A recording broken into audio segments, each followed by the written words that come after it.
Channel में विज्ञापन व न्यूज हेतु संपर्क करें।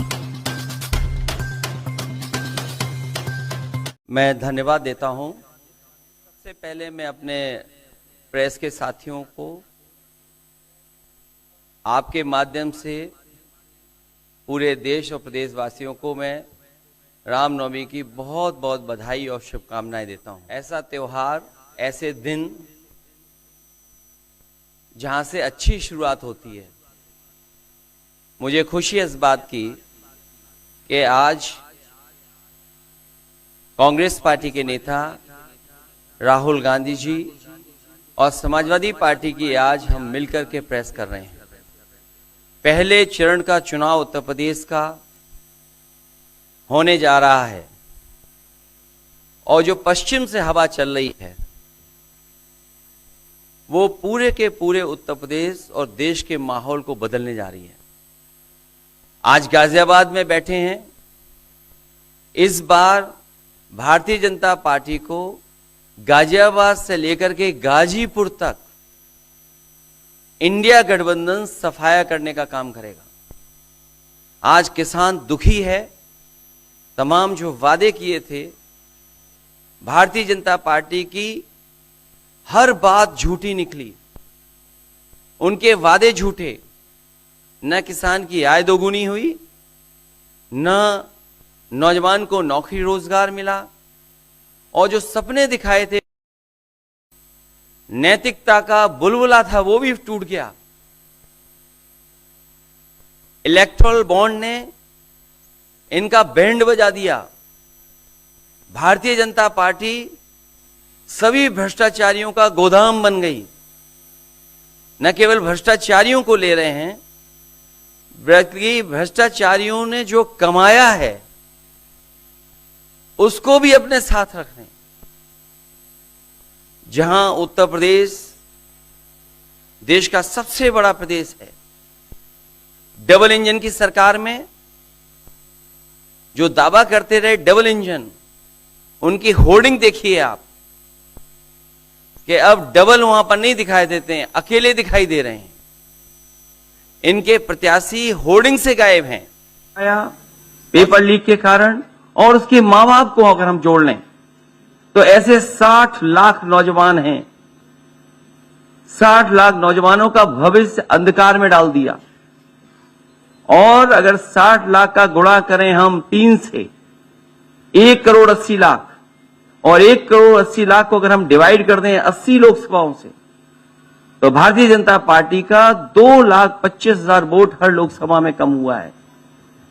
इसलिए एक भी वोट बट ना पाए।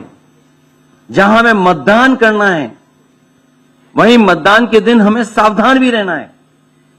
अगर हम सावधान रह करके मतदान करेंगे और अपने बूथ की चौकीदारी करेंगे तो भारतीय जनता पार्टी का सफाया होगा।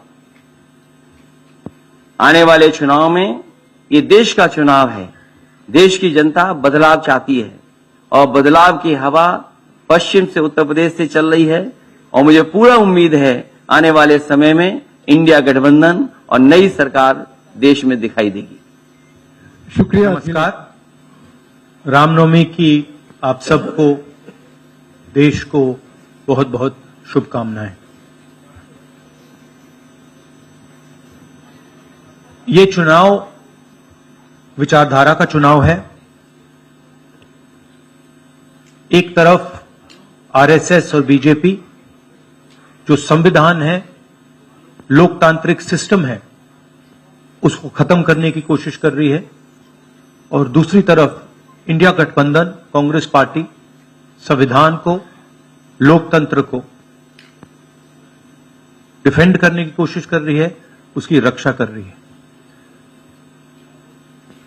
चुनाव में 2-3 बड़े मुद्दे हैं।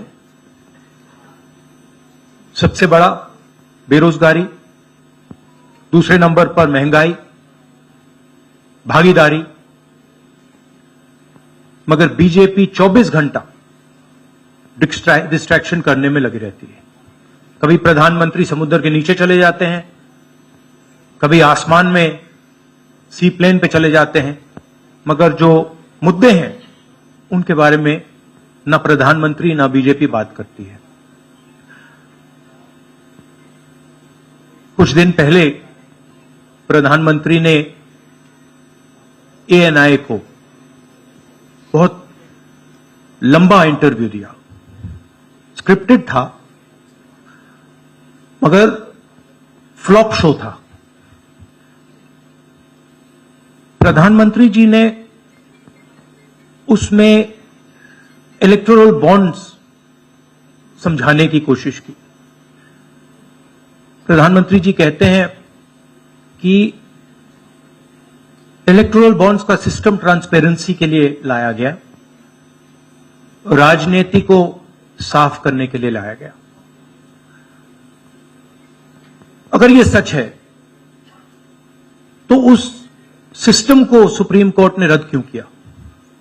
और दूसरी बात, अगर आप ट्रांसपेरेंसी लाना चाहते थे तो जिन लोगों ने आपको और पैसा मैं दिया, समझता हूं जितने भी राजनीतिक दल हैं और खासकर जो इंडिया गठबंधन के साथी हैं, वो ये बात कह रहे हैं कि हम एमएसपी की गारंटी देंगे या किसानों को लाभकारी मूल्य देंगे, और जिस दिन भारत सरकार किसानों की आय बढ़ा देगी, गरीबी दूर होना शुरू हो जाएगी। और मैं कई मौकों पर कह रहा हूं कि जाति जनगणना भी एक हमारा मुद्दा है। बिना सामाजिक न्याय के, बिना जाति की गैर बराबरी खत्म किए हुए हम अपने समाज को आगे नहीं बढ़ा सकते। और जैसा राहुल जी ने कहा कि खुशहाली के लिए जाति जनगणना जरूरी है, तो जाति जनगणना, सामाजिक न्याय और पीढ़ी की लड़ाई को लेकर के हम चलेंगे। उससे गरीबी भी दूर होगी और मान सम्मान भी मिलेगा। और देखिए, ये जो हमारा मैनिफेस्टो है, ये जरूर कांग्रेस पार्टी का मैनिफेस्टो है, मगर इसमें जो आइडियाज हैं वो इंडिया गठबंधन उनकी आइडियोलॉजी के आइडियाज हैं। और अगर समाजवादी पार्टी का कोई सजेशन हो या किसी और भी इंडिया गठबंधन की पार्टी का सजेशन हो, उसको हम सब ऑन बोर्ड करें। हमारा मतलब जॉइंटली काम होता है, हम बातचीत करके, कंसल्ट करके काम करते हैं और फ्लेक्सिबिलिटी दिखाते हैं। और हम लोग G20 की तरह नहीं है, केवल 2 का चलता हो, बाकी सब 0 हो। क्या था वो मोमेंट, क्या था जब दोनों के दिल में आया कि हाँ हमको साथ आना चाहिए, जरूरी है? 7 साल बाद दोनों के दिल में कब ये मोमेंट आया कि हाँ चलना है साथ? मूवमेंट क्यों बताना, हम साथ आ गए और साथ आ गए, साथ आ गए, यही मूवमेंट है।